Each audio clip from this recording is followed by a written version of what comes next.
Hi, welcome to Thunderjack on Comics. Nice thing about my schedule these days is I have plenty of time to do reading, including catching up on reading my comic books. And I got a puppy coming to visit me. Hello, puppy. That's Jasmine. So I'm going to talk about the latest X-Men series that's come out. And I'm going to start with talking a little bit about X-Men United #1, and then also X-Men United #2. #3 is due out next week, and I'm probably going to pass on it. The writing is, to put it bluntly, terrible. The art is fairly good. I don't have any problems with the artist. I mean, the art, Tiago Palma does a good job. It's incredible, and he's got a nice cover. And the art is pretty good throughout.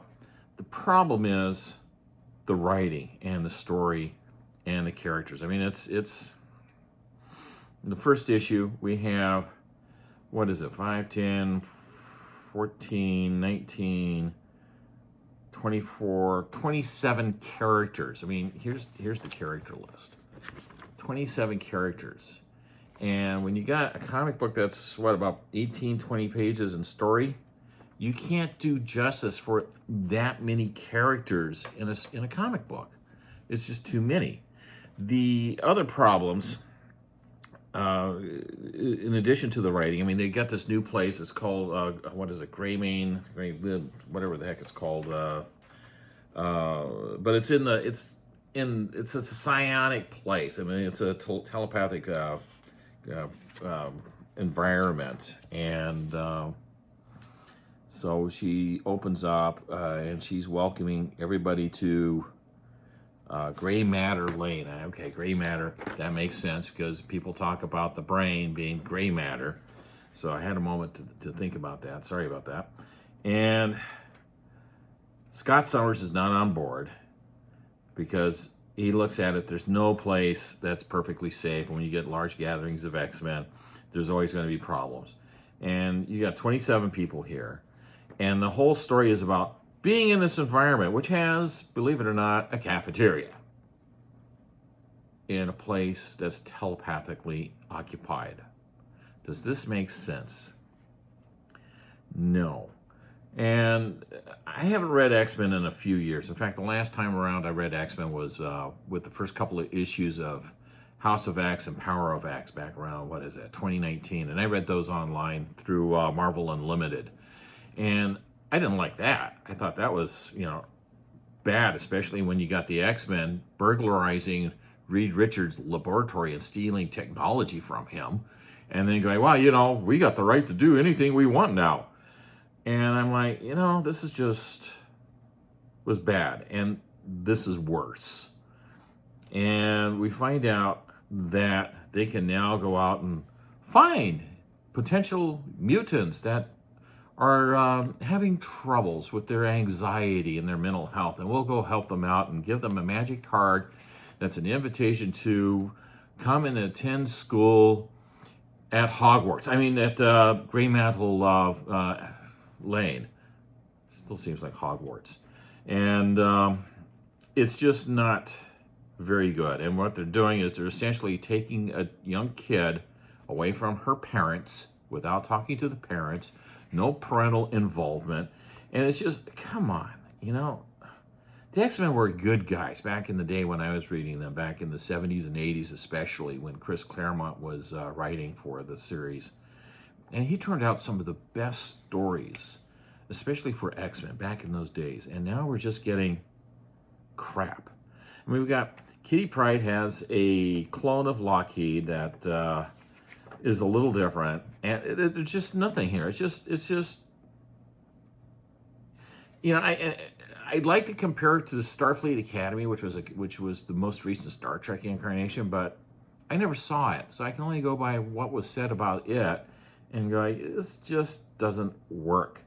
Too many characters, too little motivation, no story, no real plot other than here we are at Graymantle Lane, and we're trying to be good people that want to learn, and here's our educational facilities. And oh, by the way, Scott Summers, Cyclops, is the bad guy because he thinks it's a bad idea. And I'm like, oh God, what the heck are they thinking? And then we get into the second issue, and we got a couple of characters fewer. But yes, Scott Summers is the bad guy because he brought in one of his buddies to make it look like there's a psychic fire going on and that everybody's in danger. And then Emma Frost makes a comment about Cyclops feeling about this and says, you know, Cyclops is going off, and she says, okay, Scott, what's our safe word? I'm like, what the hell? Excuse me. What the heck? You don't, that's just, no, it doesn't work.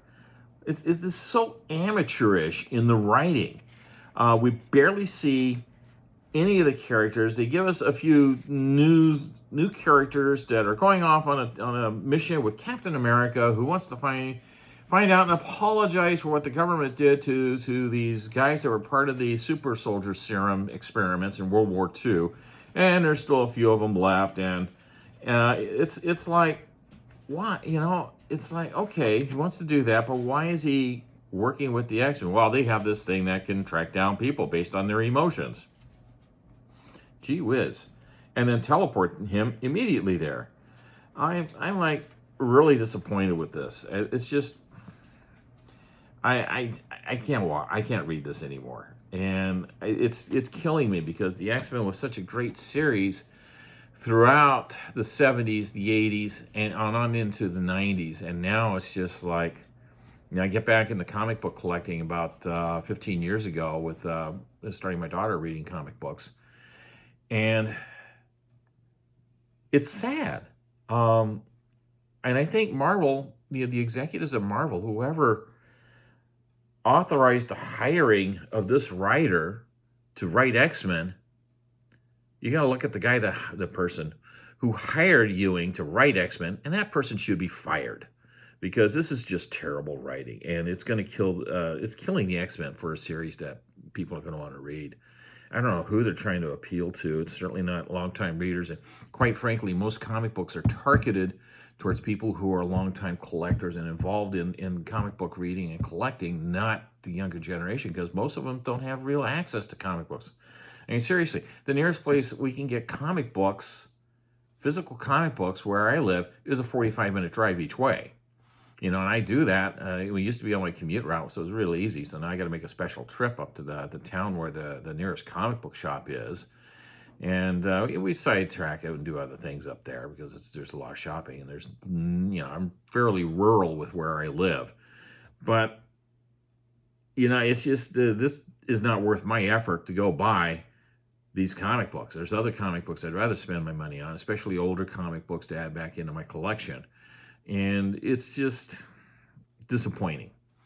So Marvel, if you're watching this, whoever hired Eve Ewing to write X-Men should be fired. Period. End of statement.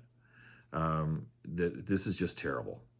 And if you want to read it, your best bet is to wait for it to show up on Marvel Unlimited, the subscription service, and read it there, because it's not worth the $4 or $5 to buy a copy, plus whatever time and effort and gas and you got to pay to get it. It's just not worth it.